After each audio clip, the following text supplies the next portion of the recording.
మహిళల కోసం central bank of India మీకు అందిస్తోంది గృహ రుణం. అతి తక్కువ వడ్డీ రేట్లకే ప్రత్యేక సెంటు గృహలక్ష్మి. మా కస్టమర్లకు శ్రేయోభిలాషులకు సెంట్రల్ బ్యాంక్ ఆఫ్ ఇండియా వారి సంక్రాంతి శుభాకాంక్షలు. ఇట్లు central bank of India zonal office, Hyderabad. ప్రస్తుతం భీమవరంలో వెలిసిన కల్వకుంట్ల కవిత బ్యానర్ రాజకీయంగా చర్చనీయాంశంగా మారింది. అయితే ఈ బ్యానర్ ఎవరు పెట్టారు? ప్రస్తుతం పెట్టిన వ్యక్తి ఉన్నారు మనతో.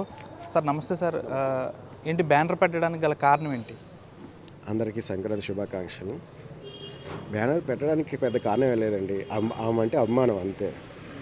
ఆమె సంస్థలో నేను తెలంగాణ జాగృతి ఇటలీ ప్రెసిడెంట్గా పనిచేశాను. ఇప్పటికీ పనిచేస్తూనే ఉన్నా. తన మీద అభిమానంతో ఇక్కడ బ్యానర్ పెట్టాను. అంటే ఈ ఫెస్టివల్, సంక్రాంతి ఫెస్టివల్కి పెట్టడానికి గల కారణం అంటే తెలంగాణ నుంచి కూడా ఎక్కువ మంది వస్తుంటారు, వాళ్ళు చూస్తారని పెట్టారా, లేకపోతే ఇక్కడ ఏమన్నా కవితతో రాజకీయంగా పావులు కదపడం కోసం అని పెట్టారు? రాజకీయంతో సంబంధం ఏం లేదండి. తెలంగాణ వాళ్ళు, ఆంధ్ర మొత్తం చుట్టుపక్కల ఉన్న వాళ్ళు ఇక్కడికి వస్తారు కాబట్టి చూడటానికి ఆమె తరపున అభిమానంగా మేము పెట్టాను అంతే. ఇటలీ అధ్యక్షుడు అంటున్నారు, ఏంటి సార్ అది జాగృతి సంస్థ అనేది. ఇటలీ జాగృతి ప్రెసిడెంట్ నేను, దాన్ని అధ్యక్షుడిగా. దేశానికి నేను కొంచెం అధ్యక్షుడిగా ఉన్నాను అంతే. మీరు బ్యానర్ పెట్టారు భీమవరంలోనే కాదు, ఇప్పుడు ప్రస్తుతం ఇది రాజకీయంగా చర్చనీయాంశంగా మారింది. అంటే కవిత గారికి కూడా తెలుసా ఈ విషయం? అది నాకు ఐడియా లేదండి. మరి ఆమె చూసారో లేదో నాకు ఇంకా ఐడియా లేదు. చూసే ఉండొచ్చాము అనుకుంటున్నా, మరి అంతా నాకు ఐడియా లేదు. ఇది పార్టీ సంబంధించిందే కాదు కదా. అక్కడ మీరు చూడండి, బ్యానర్ మీద ఎక్కడ తెలంగాణ అని పార్టీ అని ఎక్కడ సింబల్ లేదు. తెలంగాణ జాగృతి అధ్యక్షురాలు కల్వకుంట్ల కవిత గారు శుభాకాంక్షలు తెలుపుతున్నారని ఉభయ గోదావరి చెప్తారని మీకు జస్ట్. అంటే గతంలో ఈ విధంగానే విజయవాడతో పాటు పలు ప్రాంతాల్లో కేసీఆర్ బ్యానర్లు కూడా వెలిసాయి. ఫస్ట్ ఈ విధంగా సంక్రాంతి పండుగ సందర్భంగా ఈ విధంగా కవిత ఫ్లెక్సీ వెళ్ళడం చాలామంది చర్చనీయాంశంగా మారిపోయింది. అండ్ ఏమని చెప్పాలనుకుంటున్నారు అందరికీ?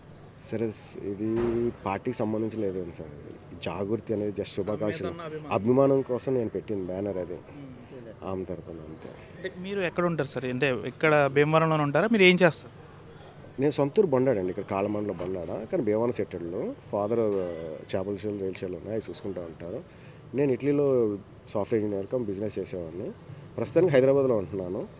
ఉంటూ అక్కతో పాటు దాంతోపాటు బీసీ సంఘం నేషనల్ వైస్ ప్రెసిడెంట్ అండి, ఆర్ కృష్ణతో పాటు కూడా ఉంటున్నాను. అంటే నేను ఉండే రెండు కూడా ఎన్జిఓలే, అటు జాగృతి కానీ ఇటు బీసీ సంఘం కానీ రెండు ఎన్జిఓలే, ఏ పార్టీకి సంబంధం లేదు. అయితే ఇప్పుడు ప్రస్తుతం ఒకవేళ కవిత పార్టీ పెడితే మీరు దాంట్లో యాక్టివ్గా పాల్గొంటారా? అది నాకు ఐడియా లేదు సార్. ఆమె ఏం నిర్ణయం తీసుకుంటే అది నాకు ఇంకా ఐడియా లేదు. అది మీరు ఈ విషయం ఆమెను అడగాలి.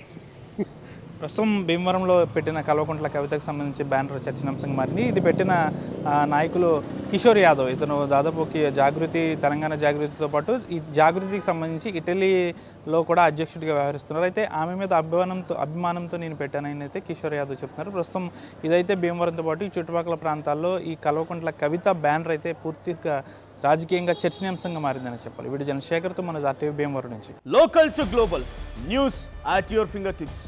మీ చేతిలో ఒక ఆయుధం. Download R TV app. Media legend Ravi Prakash is back.